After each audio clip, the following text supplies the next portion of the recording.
Assalamualaikum warahmatullahi wabarakatuh. Yang terhormat Ibu Nur Andriani selaku dosen pengampu mata kuliah pengantar aplikasi komputer, Prodi Ekonomi Pembangunan Universitas Ahmad Dahlan. Izin memperkenalkan diri, nama saya Sylvia Muhammadrin dengan nomor induk mahasiswa 20146, kelas B, Prodi Ekonomi Pembangunan Universitas Ahmad Dahlan. Di sini saya akan mempresentasikan hasil dari paper yang telah saya buat dengan tema Komoditas Ekspor dan Impor di Indonesia. Bab 1, latar belakang. Komoditas ekspor adalah kegiatan menjual barang dari dalam negeri ke luar negeri dengan tujuan untuk mendapatkan keuntungan. Indonesia sendiri juga melakukan komoditas ekspor. Beberapa barang seperti komoditas kakao, karet, hasil hutan, dan tekstil. Agar perekonomian Indonesia stabil, perlu dilakukan komoditas ekspor. Upaya ini sangat menguntungkan Indonesia karena dalam mengekspor barang ke luar negeri, Indonesia mendapatkan keuntungan berupa devisa. Begitu pula dengan komoditas impor.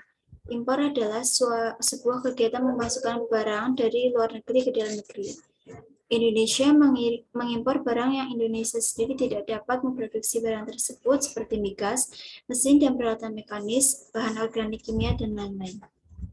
Rumusan masalah. 1. Apa pengertian ekspor dan impor? 2. Sebutkan jenis kegiatan ekspor dan impor.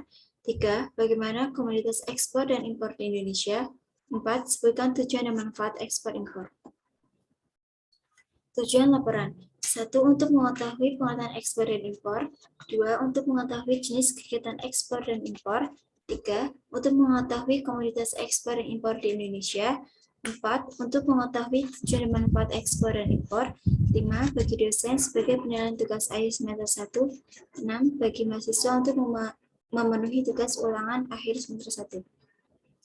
1.1. Pengertian ekspor. Ekspor adalah suatu kegiatan mengeluarkan barang dari dalam negeri. Jadi secara sederhana, ekspor adalah suatu aktivitas mengeluarkan produk barang dari dalam negeri ke luar negeri dengan tetap memenuhi standar peraturan dan ketentuan yang ada. Aktivitas ini umumnya dikerjakan oleh suatu negara tersebut mampu menghasilkan produk barang dalam jumlah yang cukup besar dan barang tersebut sudah terpenuhi di negara pengirim, sehingga barang tersebut bisa dikirim atau diekspor ke negara yang tidak mampu memproduksi barang tersebut. Jenis-jenis ekspor. Ekspor tidak langsung. Ekspor tidak langsung adalah barang yang dijual melalui perantara di negara asal, kemudian dijual ke negara perantara tersebut kepada pembeli atau importir. 2. Ekspor langsung. Ekspor langsung adalah kita menjual atau mengirim barang secara langsung ke negara yang kita tuju. Komoditas ekspor di Indonesia. Ada 5 komoditas ekspor di Indonesia. 1. Komoditas karet. Indonesia adalah negara penghasil karet paling besar kedua di dunia. Maka dari itu, karet dijadikan sebagai komoditas utama di Indonesia. Produk karet di Indonesia banyak dikirim ke beberapa negara maju seperti Jepang, China, dan Amerika.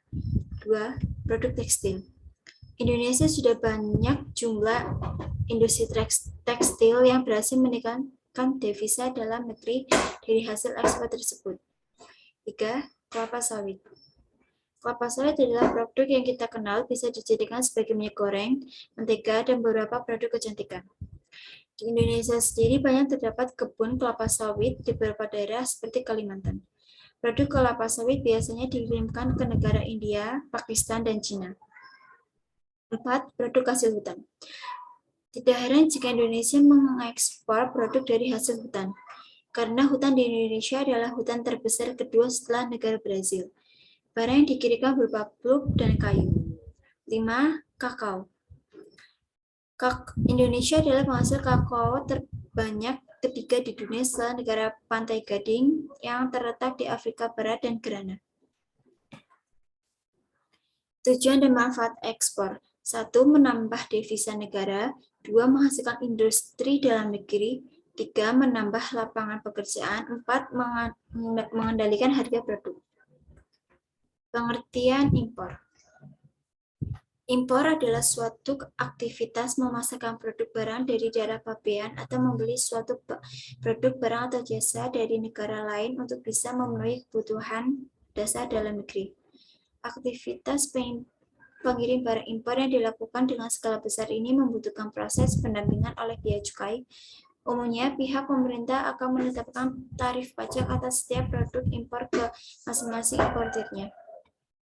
Jenis-jenis impor. 1. Full content load. Jenis pengiriman barang dengan menggunakan kontainer. Dari jenis impor yang satu ini, pengiriman barang atau kargo dilakukan oleh suatu shipper saja. Dan yang digunakan adalah jenis barang-barang milik satu shipper yang dikirimkan ke negara tujuan dengan satu importir. Jadi, full container load ini merupakan jenis impor yang tergolong besar karena penggunaan kontainernya hanya untuk barang atau satu shipper saja. 2. Less than container load. Jenis pengiriman barang tanpa menggunakan kontainer, dengan kata lain parsial. Pengiriman barang atau kargo menggunakan jenis impor less than container load, maka barang akan dikirimkan dalam satu kontainer yang berisi lebih dari satu shipper.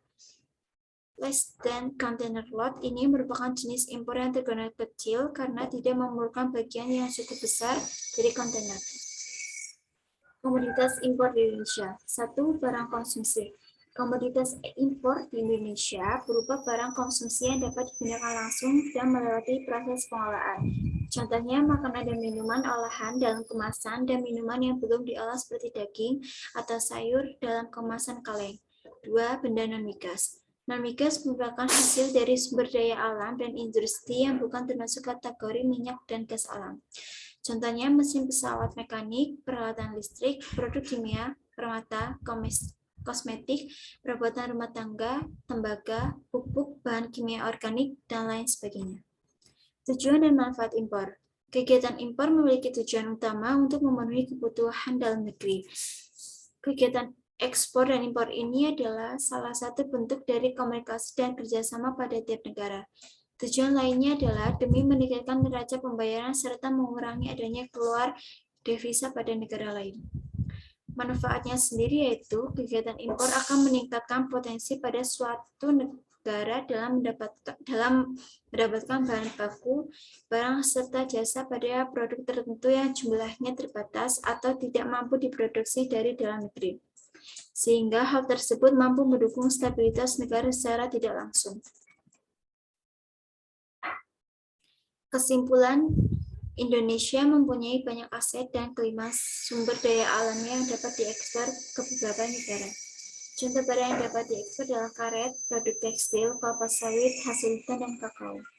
Sebagai negara dengan pengekspor bahan komoditas barang mentah, pemerintah terfokus merangsang pembentukan industri pengolahan hilir untuk memproduksi dengan nilai tambah dan harga yang lebih tinggi. Begitu juga dengan komoditas impor di Indonesia. Indonesia banyak memakai dan membeli barang impor dari negara lain, seperti makanan dan minuman kaleng, sayuran dalam kaleng, bahan baku pesawat, perabotan rumah tangga, bahan kimia, dan lain-lain, yang negara Indonesia tidak dapat memproduksi barang tersebut. Sekian presentasi dari saya, kurang lebihnya mohon maaf. Sekian, terima kasih. Wassalamualaikum warahmatullahi wabarakatuh.